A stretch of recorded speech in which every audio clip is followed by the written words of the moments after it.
మా latest videos కోసం మా ఈ తెలుగు న్యూస్ ఛానల్ సబ్స్క్రైబ్ చేసి గంట సింబల్ యాక్టివేట్ చేసుకోండి. ప్రతి మనిషికి కూడా తాను అందరికంటే కూడా ధనవంతుడిగా మారాలని ఆశపడతాడు. స్థిర ఆస్తుల విలువ పెరగాలని కోరుకుంటూ ఉంటాడు. ఇల్లు, భూములు, కార్లు, బంగారం కొనాలని అనుకుంటారు. ఇలాంటి కోరికలు ఉన్నవారు ఆదివారం నాడు గృహంలో ఇప్పుడు మనం చెప్పుకోబోయే చిన్న పరిహారం చేస్తే కోరుకున్నవన్నీ కూడా జరుగుతాయి.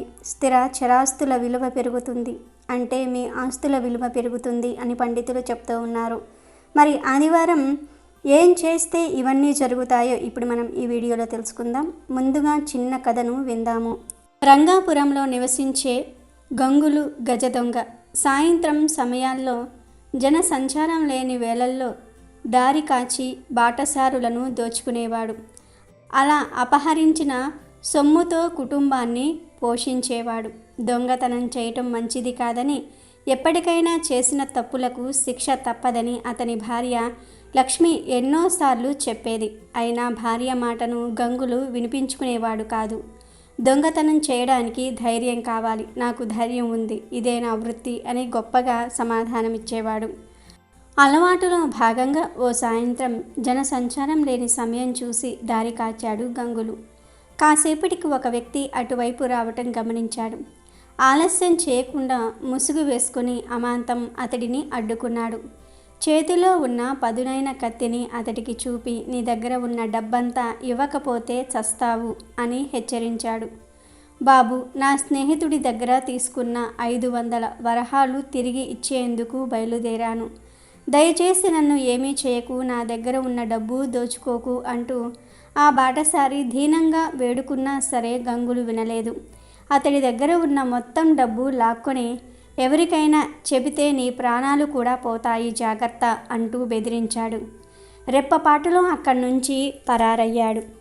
మరుసటి రోజు ఉదయం గంగులకు అతని చొక్కా జేబులో పెట్టిన ఆ 500 వరహాలు కనిపించలేదు. అప్పుడు భార్యను, లక్ష్మి, నా జేబులో డబ్బులు కనిపించటం లేదు, నువ్వు తీసావా అని అడిగాడు. తీయలేదు అని జవాబిచ్చిందామె. మరైతే ఎవరు తీసి ఉంటారు అంటూ ఇంటి బయటనున్న అరుగు వైపు చూశాడు. 5వ తరగతి చదువుతున్న కొడుకు రాజు అరుగు మీద కూర్చొని కనిపించాడు. రాజు, నా జేబులో నుంచి డబ్బులు తీసావా అని అడిగాడు. నేను తీయలేదు నాన్న, నాకు తెలియదు అన్నాడు రాజు. లేదు, నిన్ను చూస్తూ ఉంటే అనుమానం కలుగుతోంది, నిజం చెప్పు, డబ్బు ఎందుకు తీశావు అని కన్నెర్ర చేశాడు తండ్రి. లేదు నాన్న, నేను తీయలేదు అని లేని ధైర్యాన్ని కూడదీసుకొని మరీ సమాధానం చెప్పాడు రాజు. నిన్ను అలా అడిగితే చెప్పవురా అంటూ బెల్ట్ తీశాడు గంగులు. ఇంతలో లక్ష్మి వచ్చి, పసిపిల్లవాడు, వాడికేం తెలుస్తుంది, కొట్టకండి అంటూ గంగులకు అడ్డంగా నిలబడింది. తప్పుకో లక్ష్మి, ఇంత చిన్న వయసులో అబద్ధాలు ఆడతాడా, దొంగతనం చేస్తాడా, తప్పు కదా అని గట్టిగా అరిచాడు. ఆ మాటలకు రాజు బిగ్గరగా నవ్వాడు. తప్పు చేసింది కాక నవ్వుతావా అంటూ ముందుకెళ్ళాడు గంగులు. బెల్టును చాకచక్యంగా పట్టుకున్న రాజు, దారి దోపిడీలు చేసే మీరు దొంగతనం తప్పని చెప్తూ ఉంటే నవ్వు కాక మరేమొస్తుంది నాన్న అన్నాడు. రాజు మాటలకు ఆశ్చర్యపోయిన గంగులు బెల్టును పక్కన పడేస్తూ, నేను దొంగతనాలు చేస్తానని నీకెవరు చెప్పారు అని అడిగాడు. అప్పుడు రాజు ఇలా అన్నాడు. నిన్న సాయంత్రం నా స్నేహితుడు తన పుట్టినరోజుకు పిలిస్తే బడి పూర్తయ్యాక వాళ్ళింటికి వెళ్ళా. తిరిగొస్తూ ఉంటే దారిలో నువ్వు ఒక వ్యక్తిని దోచుకోవటం చెట్టు చాటున నిల్చుని చూశాను. నువ్వు ముసుగులో ఉన్నా నేను నిన్ను గుర్తుపడతాను. అది చూసి మా నాన్న దొంగ అని చాలా బాధపడ్డాను. పిల్లలు తప్పు చేస్తే తల్లిదండ్రులు సర్ది చెప్పాలి, అటువంటిది తండ్రే తప్పు చేస్తే ఆ పిల్లలు ఎంత బాధపడతారో ఎప్పుడైనా ఆలోచించావా నాన్న అన్న రాజు మాటలకు గంగుల్లో మార్పు మొదలైంది. రాజు అంటూ వాడిని దగ్గరకు తీసుకున్నాడు. అప్పుడే తల్లి తీసి ఇచ్చిన తన జేబులో దాచిన ఆ 5,000ను గంగులు చేతిలో పెడుతూ, ఒకరు మన డబ్బు దొంగిలిస్తే ఆ బాధ ఎలా ఉంటుందో తెలియాలనే అమ్మ మీ జేబులో నుంచి డబ్బు తీసింది. ఆ బాటసారి ఎవరో కాదు నాన్న, మా బడిలో గురువు దొంగతనం చేయరాదని మాకు నీతి పాఠం చెప్పిన గురువుగారి డబ్బును నువ్వు దొంగిలించావు. అది చూసిన నాకు చాలా బాధ కలిగింది. నీ దృష్టిలో దొంగతనం తప్పు కాకపోతే నాకు దొంగతనం నేర్పించు నాన్న. గురుకులానికి వెళ్లకుండా నేను నీతో పాటే వస్తాను అన్నాడు రాజు. కొడుకు మాటలు తండ్రిని ఆలోచనలో పడేశాయి. రాజు, నీ ద్వారా నాకు జ్ఞానోదయమయ్యింది. దొంగతనం చేయడానికి ఎంతో ధైర్యం కావాలని గొప్పగా అనుకున్నాను. కానీ కష్టపడి సంపాదిస్తేనే సమాజంలో గౌరవము మర్యాద లభిస్తాయని అర్థమయ్యింది. పదరాజు, నీ గురుకులానికి వెళ్దాం. మీ గురువుగారి డబ్బు తిరిగి ఆయనకు ఇచ్చేద్దాం అంటూ బయటకు నరిచాడిద్దరూ కూడా. కొడుకు ద్వారా భర్తలో వచ్చిన మార్పునకు లక్ష్మి ఎంతగానో సంతోషించింది.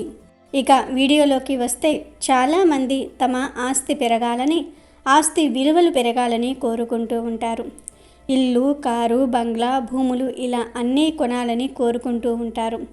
ఇలా మీ ఆస్తి పెరగాలని కోరుకునేవారు ఆదివారం రోజు ఇప్పుడు మనం చెప్పుకోబోయే విధంగా చేయండి. ఆదివారం అనేది వారంలోనే పవర్ఫుల్ రోజు.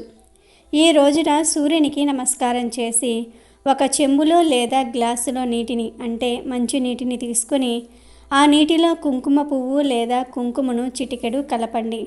ఆ నీటితో ఆర్జం ప్రదానం ఇవ్వండి. ఇలా చేసిన తర్వాత చిన్న బెల్లం ముక్క తీసుకొని ఆవుకు పెట్టండి. బెల్లంలో ఏదైనా సరే కలిపి పెడితే ఇంకా మంచిది. ఆదివారం నాడు సూర్యునికి ఆర్జం ఇచ్చిన తర్వాత ఆవుకు బెల్లం ముక్క పెట్టడం వలన మీ ఆస్తుల విలువ పెరుగుతుంది, మీ కోరికలు నెరవేరుతాయి. ఒక్కసారి ఇలా చేసి ఊరుకుంటే సరిపోదు. ఈ కోరిక నెరవేరే వరకు ప్రతి ఆదివారం కూడా ఇలా చేస్తూ ఉన్నట్లయితే తప్పనిసరిగా చరాస్తులు అభివృద్ధి చెందుతాయి. అంటే మీరు కోరుకున్న భూములకు రేట్లు పెరుగుతాయి. మీరు కట్టించే ఇల్లు బ్రహ్మాండంగా తయారవుతుంది. దీనితో పాటు ప్రతి ఆదివారం ఎవరైనా ఆకలితో ఉన్న ఒక మనిషికి భోజనం పెడితే మరింత మంచి ఫలితం కలుగుతుంది. లేదా గుప్పెడి అన్నాన్ని పక్షులకు ఆహారంగా వేసినా కూడా మీకు శుభం జరుగుతుంది. అయితే ఆదివారం ఈ పరిహారాలు చేసేవారు పొరపాటున కూడా మందు, మాంసం మొదలైన వాటి జోలికి వెళ్ళకూడదు. అంటే మాంసం, మద్యం జోలికి వెళ్ళకూడదు. ఈ నియమాలు పాటిస్తే స్థిర ఆస్తులు, చర ఆస్తులు పెరుగుతాయి. భూములు లేనివారు భూములు కొంటారు. భూములు ఉన్నవారికి ఆ భూముల విలువ పెరుగుతుంది. ఇల్లు లేని వారు ఇల్లు కట్టుకుంటారు. అది కూడా అందమైన ఇంటిని కట్టుకుంటారు. మీరు ఏం కొనాలనుకున్నా సరే కొనేసుకుంటూ ఉంటారు. మీకు ఉన్న ప్రతి కోరికను నెరవేర్చుకుంటూ ఉంటారు. ధనానికి, ఐశ్వర్యానికి, ధాన్యానికి లోటు లేకుండా జీవిస్తారు. కాబట్టి మీరు కూడా ఆదివారం రోజు ఈ పనులు చేసి స్థిర చర ఆస్తుల విలువను పెంచుకోండి.